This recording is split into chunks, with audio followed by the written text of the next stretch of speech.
Hey guys, today I wanted to tell you about some books to read in the summer. I'm mainly doing this because I have a lot of friends and family that when it comes time for summer, classes are out, there's a little bit more free time, they ask me, Kara, I need a good book to read, what should I read? And I find myself giving the same couple titles over and over because obviously there's books that I love more than others, so I thought I'd make a little video about it just to share the books that I would encourage you to read, especially in the summertime because most of these books are a little bit lighter. A lot of them are romantic. I don't want to give super long summaries of these books because I think those are easy to find, so I'll just give you really brief descriptions and just know that these all have my wholehearted recommendation. The first book I'm going to recommend is called Me Before You.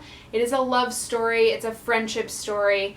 It's about a girl who is taking care of a man who is wheelchair bound after an accident, and it's just a really beautiful unfolding of their relationship, and it's a really well written story. The next book I'm going to recommend is The Rosie Project. It's about a man who's a professor. He's got some really big social problems, but it's a really touching, really cute story about how he's helping a young woman find her father, and it's really romantic, it's really funny, it's really good. The next book I'm going to recommend is Amy and Roger's Epic Detour, and this is a really fun road trip story. It's just really great, especially for summer. The next book I'm going to recommend is something that most people have already heard about, but I discovered the other day that my own brother had never heard of it, so I'm going to throw it on this list, and it's The Fault in Our Stars. It's coming out as a movie in just a couple days. It's about two kids who have cancer and who fall in love, and it's a really excellent book. I think that plenty of things have been said about it already, so yeah, just read it if you haven't.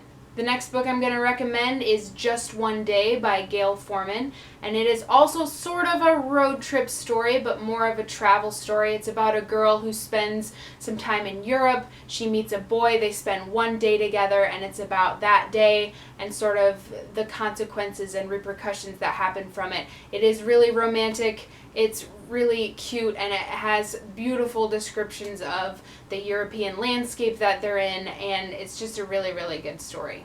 The next one on my list is a little different. It's a sci-fi, and it's one of the best science fiction books I've read probably ever in my life. It's called Ready Player One, and it had fantastic world building. If you are at all inclined towards science fiction, or even if you aren't, I really encourage you to read this. It's very imaginative. It's about a world in the future where people are hooking up to these virtual reality simulators and exploring these worlds inside their computers. It's I'm not doing a very good job describing it, but it was very good. Definitely check it out. The next book on my list is called Fangirl, and it's one of the best books I've read as far as contemporary young adult fiction goes, just because I connected to it really well. It's about a girl who writes fan fiction. She's obsessed with basically Harry Potter. Really good, solid contemporary young adult fiction. The next book on my list is sort of a fantasy book. It's called The Night Circus. I know a couple of my friends have read this and really enjoyed it. It's about this sort of fantastical circus that appears in the night and about the magic and the characters that go along with it.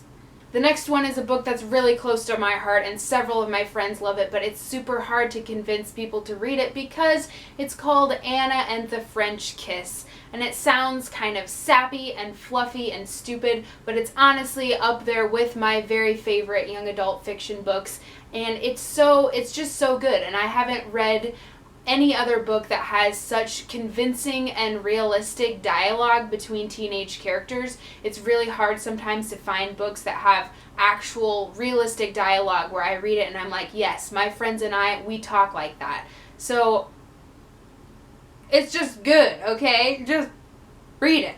And the last book on my list is another one of those very good contemporary young adult fiction stories. It's called My Life Next Door. It's a coming of age sort of coming into knowing who you are stories, and it is about just a girl and a boy who live next door to each other, and they find in each other something that they really connect with, and it's really well written. I really, really loved reading it, and it's the last book on my list. I hope you decide to check out some of these books because they're the books that I think you should read. Please let me know if you have read and enjoyed any of these, or if you didn't, or if you plan to check them out. Yeah, I guess I'll talk to you later. Bye.